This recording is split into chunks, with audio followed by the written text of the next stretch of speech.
Hola camaradas. The reason that gender in Spanish is frustrating for English speakers is because we're taught that grammatical gender is closely related to biological sex, which it is not. Now, this may seem correct at first, but it quickly breaks down. But first, for anyone who needs a complete overview of gender in Spanish, we're going to take a look at what it even is, what it means. Every word in Spanish, every noun, that is, every adjective, and even the words for the, exist in one of four quadrants. We're going to use the word for the for this. So in the upper left, we have el, which is masculine singular. Then below that, we have the plural version, los. On the right side, we have the feminine version. We have la and las. So every word needs to either be masculine or feminine, and it needs to either be singular or plural. And so the most common pattern we see with this is the word niño, or we can see with the word niño. So niño is masculine singular. To make it feminine, we change the O to an A, niña, and to make it plural, we add an S, niñas, niños. So the idea that this grammatical gender is because of the gender people makes a certain amount of sense. As we can see with niño, it does kind of correspond to what we think of normally as gender.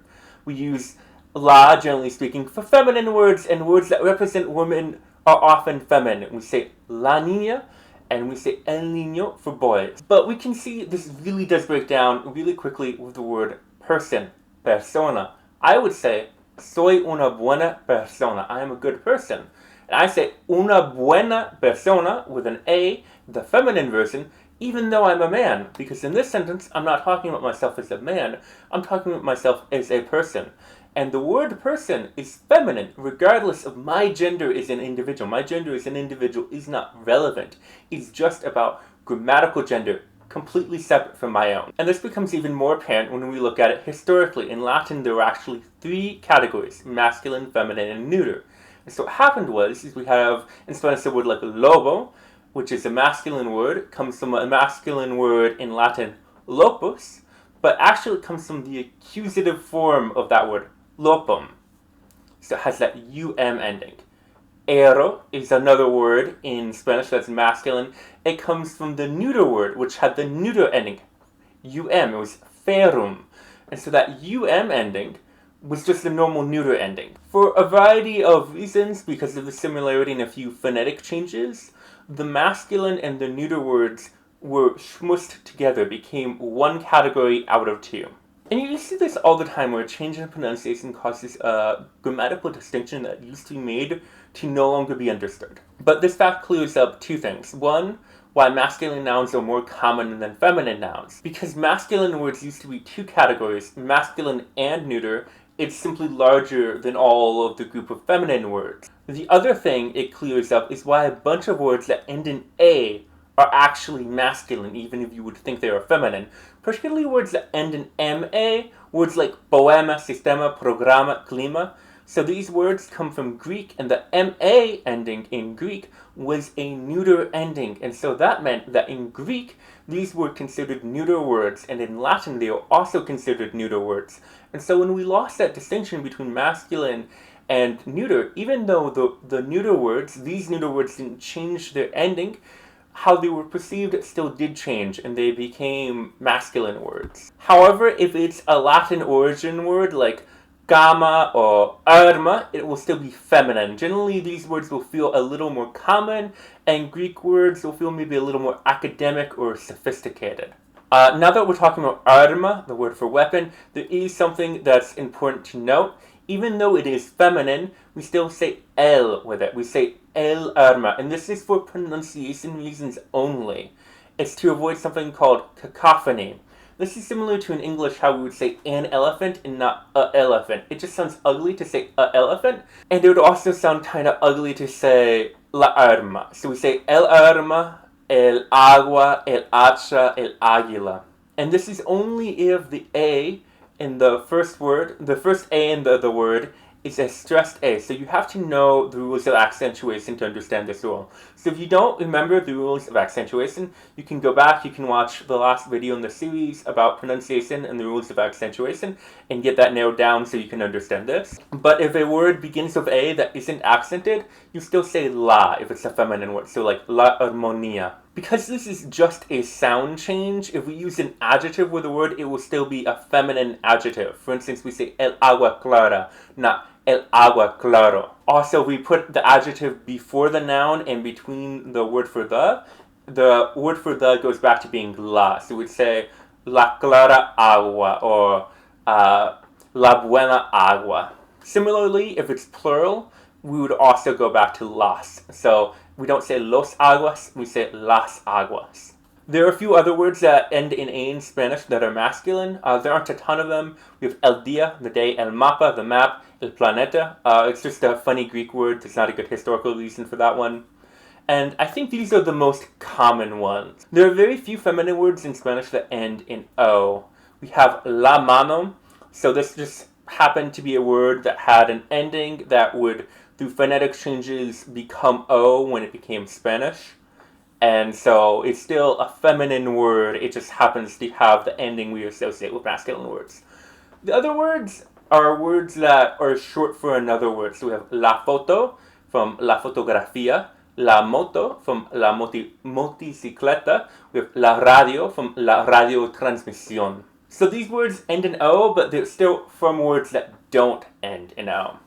There are a few kinds of words that can refer to people, so the word itself might not necessarily change, but its gender will, particularly words that end in ente. So we can say la estudiante if we're talking about a girl, a woman student. If we're talking about a male student, we say el estudiante.